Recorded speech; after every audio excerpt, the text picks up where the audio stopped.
નમસ્કાર. Chapter number 19 માનવ વિકાસ. પરિવર્તન એ સંસારનો નિયમ છે. એક શિશુ ધીમે ધીમે પુખ્ત માનવ તરીકે વિકાસ પામે છે. આપણને મિત્રો ખ્યાલ જ છે કે જીવનમાં પરિવર્તન તો આવ્યા જ કરે છે. એક શિશુ એટલે કે એક બાળક ધીમે ધીમે એક પુખ્ત માનવ તરીકે વિકાસ પામે છે. માનવ એટલે કે આદિમાનવ અવસ્થામાંથી અત્યારની જટિલ સમાજ વ્યવસ્થાના રૂપે વિકસિત થયો છે. આપણને દરેકને ખ્યાલ જ છે કે પહેલાં જે આદિમાનવ હતો એ આદિમાનવ વિકાસ કરીને એક વ્યવસ્થિત માનવી બન્યો છે. સમાજ વ્યવસ્થા અને અર્થવ્યવસ્થાનો પણ વિભિન્ન સ્વરૂપે વિકાસ થયો છે. આર્થિક ઉત્પાદન અને વપરાશ, આવક જાવક અને નફાખોટનો હિસાબ માંડવા માટે શરૂ થયેલું અર્થશાસ્ત્ર છેલ્લા 60-70 વર્ષથી ભૌતિક સુખાકારી અને માનવ વિકાસ માટેનું શાસ્ત્ર બનવા માંડ્યું છે. વિશ્વના અનેક દેશોના લોકોના જીવનની ગુણવત્તામાં ઘણો તફાવત જોવા મળે છે. વિશ્વમાં ઘણા દેશોમાં બે દેશ વચ્ચે શું જોવા મળે છે? તફાવત જોવા મળે છે. બે દેશ વચ્ચે જ નહીં પણ દેશના બે વિસ્તારો વચ્ચે પણ તફાવત જોવા મળે છે. એક જ દેશ હોય અને તે દેશમાં પણ બે પ્રદેશ હોય તો એમાં પણ આપણને શું જોવા મળશે? તફાવત.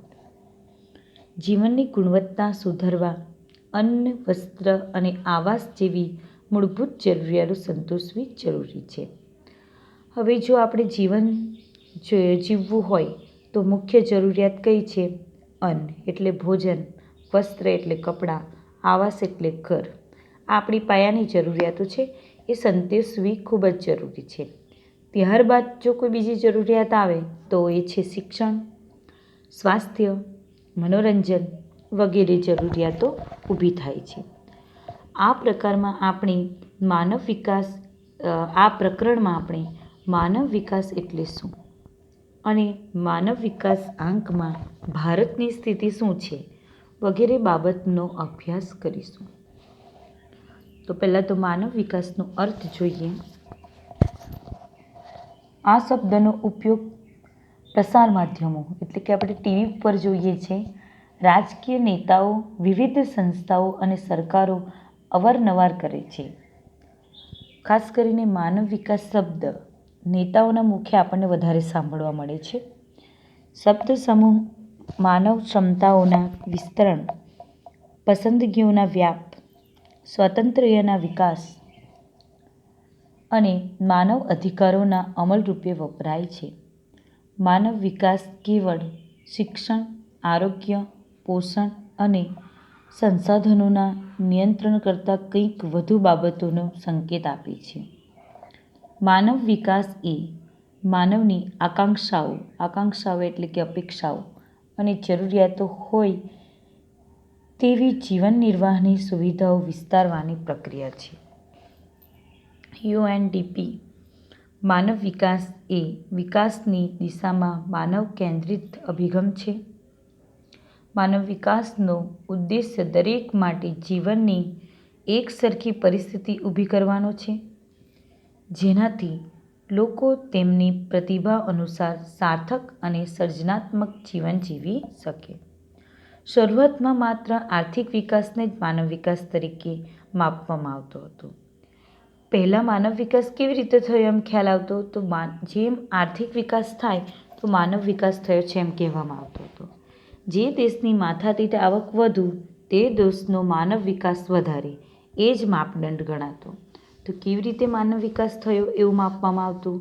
તો જે દેશની માથાદીઠ આવક વધારે એનો માનવ વિકાસ માપદંડ વધારે, જેના લીધે દરેક દેશે તેની કુલ રાષ્ટ્રીય પેદાશ એટલે કે ગ્રોસ નેશનલ પ્રોડક્ટ GNP પર કેન્દ્રિત કર્યું હતું. આર્થિક વિકાસ છતાં લોકોના જીવન ધોરણમાં ખાસ કોઈ પરિવર્તન ન આવ્યું. માથાદીઠ આવક આપવા છતાં પણ લોકોના જીવન ધોરણ કે સુખાકારી પર વ્યાપક અસર ના થઈ.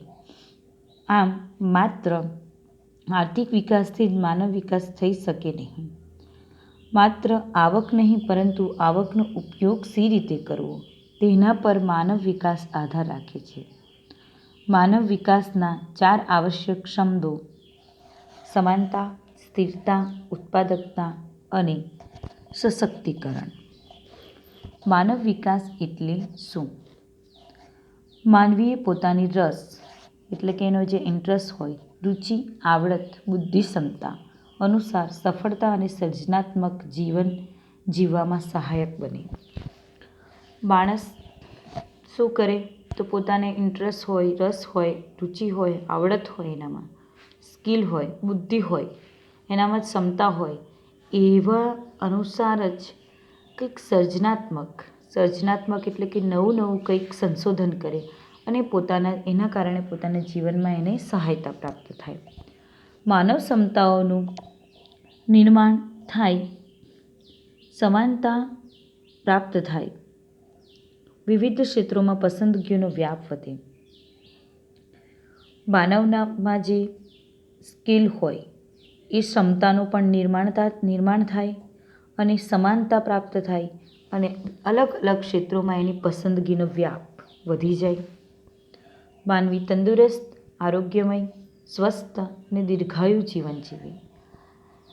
જો માનવી આરોગ્યનું સારું હોય, તંદુરસ્ત હોય, સ્વસ્થ જીવન જીવતો હોય, લાંબુ જીવન જીવતો હોય, માનવી અને શિક્ષણ દ્વારા જ્ઞાન પ્રાપ્ત કરે, માહિતી અને શિક્ષણ દ્વારા જ્ઞાન પ્રાપ્ત કરે, આર્થિક ઉપાર્જનની તકો પ્રાપ્ત થાય, ઊંચા જીવન ધોરણ માટે કુદરતી સંસાધનો સમાન રીતે ઉપલબ્ધ બને, ગુણવત્તાસભર જીવનશૈલી પ્રાપ્ત થાય, સારી જીવનશૈલી પ્રાપ્ત થતી હોય, ગંદકીનો યોગ્ય નિકાલ થાય અને સ્વાસ્થ્ય સંબંધી પરિસ્થિતિ સુધરતી હોય, વ્યક્તિગત અને સામાજિક સુરક્ષા પ્રાપ્ત થાય, માનવ અધિકારનો ઉપયોગ કરે તેવી તમામ તકોનું સર્જન અને વિસ્તરણ. આ માટે માનવ વિકાસને સંબંધ છે.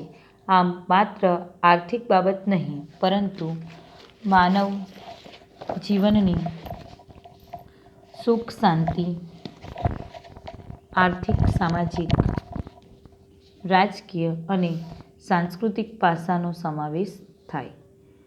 વિકાસશીલ દેશમાં નવીન સુધારા પ્રત્યે ઉદાસીનતા કે શોક એટલે કે અણગમો, નીચી આકાંક્ષા, નિરક્ષરતા, સાહસવૃત્તિનો અભાવ, વહેમ, અંધશ્રદ્ધા, જૂનવણી માનસ, જૂની પુરાણી રૂઢિઓ, રિવાજો ઉપરાંત ભૌતિક એટલે કે સ્થૂળ અને કુદરતી સંસાધનોના અપૂરતા ઉપયોગ વગેરેને લીધે આર્થિક વિકાસ અને અંતે સામાજિક વિકાસ સાધી શક્યા નથી.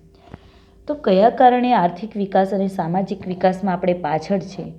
તો આ બધી નીચી અપેક્ષાઓ છે, નિરક્ષરતા છે, માણસનામાં એટલો સાહસ જ નથી, એ સાહસ વૃત્તિનો અભાવ છે, વહેમ છે, અંધશ્રદ્ધા છે, જૂનવણી વિચાર છે, જૂની પુરાણી રૂઢિ છે, કુદરતી સંસાધનોનો અપૂરતો ઉપયોગ થાય છે. એના લીધે આર્થિક વિકાસ અને અંતે આર્થિક વિકાસને કારણે સામાજિક વિકાસ સાધી શક્યા નથી. માનવ વિકાસ આંક. તો માનવ વિકાસ આંક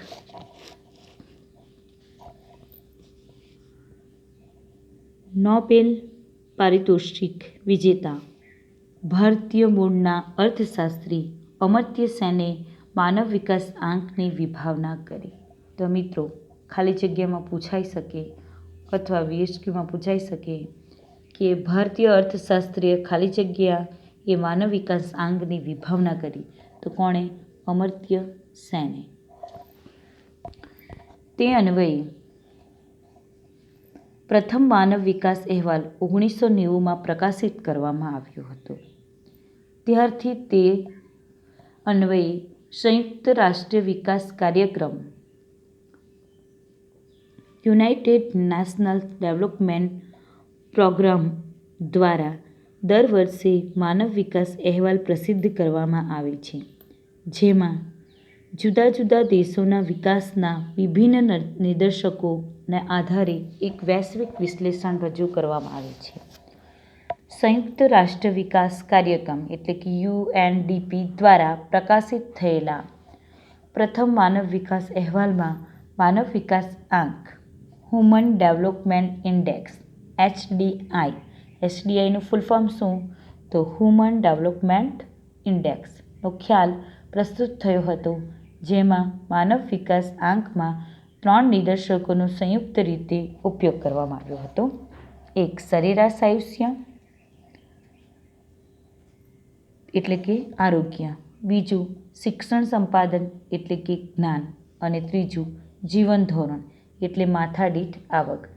આ ત્રણેય નિદર્શકોના સંયુક્ત આંકના આધારે કોઈ એક દેશનો માનવ વિકાસ આંકનો ક્રમ નિર્ધારિત કરવામાં આવતો. UNDP દ્વારા માનવ વિકાસ અહેવાલ માટે માનવ વિકાસ આંક HDIની ગણતરી માટે વર્ષ 2009 સુધી ઉપરના 3 નિદર્શકોનો ઉપયોગ કરવામાં આવતો હતો. આ માટે વર્ષ 2010થી નીચે મુજબની નવી પ્રવિધિઓ ઉપયોગ કરવામાં આવી છે. અપેક્ષિત આયુષ્ય આંક. સરેરાશ આયુષ્ય એટલે આરોગ્ય અને દીર્ઘાયુના માપન માટે બાળકના જન્મ સમયે તે કેટલા વર્ષનું આયુષ્ય ભોગવી શકશે. જ્યારે અપેક્ષિત આયુષ્ય આંક એટલે કે જ્યારે બાળક જન્મે છે ત્યારે જ એ કેટલું જન્મી શકશે, એ રીતેનું આયુષ્ય ભોગવી શકશે જન્મ્યા પછી, એ અપેક્ષાને અપેક્ષિત આયુષ્ય તરીકે ઓળખવામાં આવે છે, જેમાં મહત્તમ 83.6 વર્ષ સુધી અને ન્યૂનતમ એટલે ઓછામાં ઓછું 20 વર્ષ નિર્ધારિત કરવામાં આવેલ છે. માનવ વિકાસ અહેવાલ 2015માં ભારતનો અપેક્ષિત આયુષ્ય આંક 68 વર્ષનો છે. બીજું, શિક્ષણાંક એજ્યુકેશન ઇન્ડેક્સ, જેના 2 પેટા નિદર્શકો મુજબ છે. શાળાકીય સરેરાશ વર્ષ 25 વર્ષની પુખ્ત વ્યક્તિએ શાળામાં વિતાવેલા વર્ષો, જેમાં ઉચ્ચ 13.3 વર્ષ અને ન્યૂનતમ એટલે કે ઓછામાં ઓછું 0 વર્ષ નિર્ધારિત કરેલ છે. જેમાં માનવ વિકાસ અહેવાલ 2015 મુજબ ભારતના શાળાકીય સરેરાશ વર્ષ 5.4 વર્ષ છે. અપેક્ષિત શાળાકીય વર્ષ 5 વર્ષનું બાળક પોતાના જીવનમાં કેટલા વર્ષો શાળામાં વિતાવશે તે વર્ષ, એમાં ઉચ્ચતમ 18 વર્ષ અને ન્યૂનતમ 0 વર્ષ નક્કી કરેલ છે. જેમાં ભારતનો અપેક્ષિત શાળાકીય વર્ષ આંક 11.7 વર્ષ છે. આવક આંક ઇન્કમ ઇન્ડેક્સ 2 એટલે કે જીવન ધોરણ, જીવન નિર્વાહના માપન માટે માથાદીઠ કુલ ઘરેલું પેદાશ ને માથાદીઠ કુલ રાષ્ટ્રીય આવક ગ્રોસ નેશનલ ઇન્કમ પર કેપિટા સાથે પ્રતિસ્થાપિત કરવામાં આવે છે. માનવ વિકાસ અહેવાલ 2015માં ભારતીય માથાદીઠ કુલ રાષ્ટ્રીય આવક $5,497 અને માથાદીઠ કુલ ઘરેલું પેદાશ $5,238 છે. માથાદીઠ આવકની ગણતરી માટે જે તે દેશની આવકને અમેરિકાના ચલણ મૂલ્યમાં ગણવામાં આવે છે, જે સમખરીદ શક્તિ તરીકે ઓળખવામાં આવે છે. હવે આપણે મિત્રો નેક્સ્ટ પીરિયડમાં આગળ વધીશું. Thank you.